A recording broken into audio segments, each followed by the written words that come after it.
Bonjour à tous dans cette nouvelle vidéo. Aujourd'hui nous allons voir si pour gagner sur les marchés financiers, s'il faut anticiper ou suivre les marchés financiers. Donc pour cela nous allons analyser l'indice phare, le S&P 500. Donc les 500 plus grosses capitalisations boursières américaines. Donc on est sur le site TradingView, on va analyser en monthly. Donc une barre, un champ de Legend pelé est égal à un mois de cotation. Donc là on va analyser sur du long terme. Donc on va analyser depuis, alors on va prendre l'exemple depuis 1975, voilà à peu près. Donc on peut voir que depuis 1975, le marché est haussier.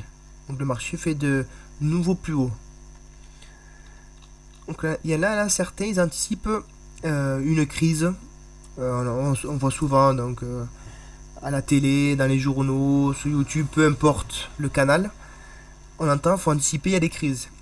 Et donc quand on va dans les groupes Facebook, Telegram, peu importe, et la plupart, certains disent il y a une crise, il faut anticiper, il faut vendre. Mais on peut voir que si à chaque fois qu'on entend qu'il faut vendre, on vend, on peut voir qu'on est perdant, car le marché, il est haussier.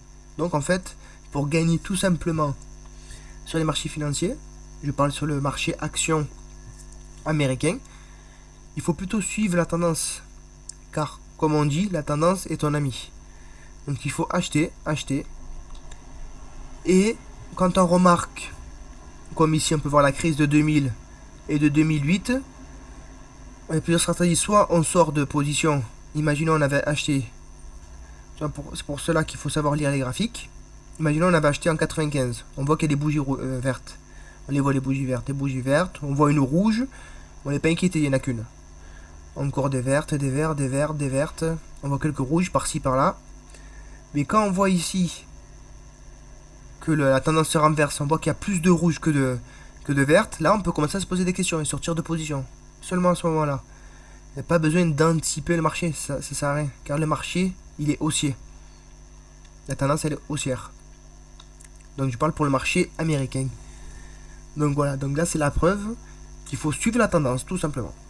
Il faut suivre la tendance principale, ne pas écouter les personnes qui anticipent des crises, des marchés baissiers. Là on voit que c'est haussier. Là c'est la crise du Covid, ça a duré 3 mois. 3 mois de baisse. Et là on voit depuis, c'est vert. On voit que du vert. Donc c'est haussier.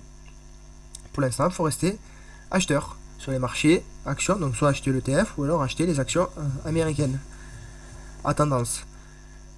Donc voilà. Donc moi j'utilise la stratégie du suivi de tendance. Donc je vais vous montrer quelques exemples avec l'action par exemple PKI que j'ai proposé, j'ai mis l'historique de mes trades sur le site, ma page TradingView le 15 juillet 2020, donc il y a plus d'un an maintenant. Donc on va voir, donc je l'ai affiché à 106 $. Donc on peut voir que c'était haussier, une petite tasse, la cassure de ce niveau. Un chandelier vert avec des volumes verts. Donc c'est pour cela que je l'ai enregistré. On va aller voir ça tout de suite. On va se remettre en daily. Voilà, en daily. Sur la S&P. On va aller chercher PKI. Et on peut voir que l'action elle est à 187. Je l'avais proposé. C'était ici. C'était le 15 juillet 2020. Donc ici, 15 juillet 2020. On peut voir que c'était haussier. Une petite tasse, la cassure d'un niveau, les hauts volumes. Et là on peut voir que c'est à 187 et ça monte encore aujourd'hui. On peut voir que entre temps on a pu ramasser des dividendes ici. Des dividendes ici, c'est trimestriel. Et on peut voir que les gains sont positifs, c'est en vert. C'est pour ça que le site TradingView est pas mal pour analyser les graphiques, analyser aussi la psychologie, analyser les gains, s'il y a des dividendes, c'est vraiment pas mal. Donc voilà, donc c'est terminé pour cette vidéo. N'hésitez pas à liker, à me suivre. Comme je vous ai dit, la tendance est votre ami. Suivez la tendance, n'anticipez pas les marchés. C'est trop compliqué d'anticiper les marchés. Voilà. Personne n'a une boule de cristal. A bientôt, ciao.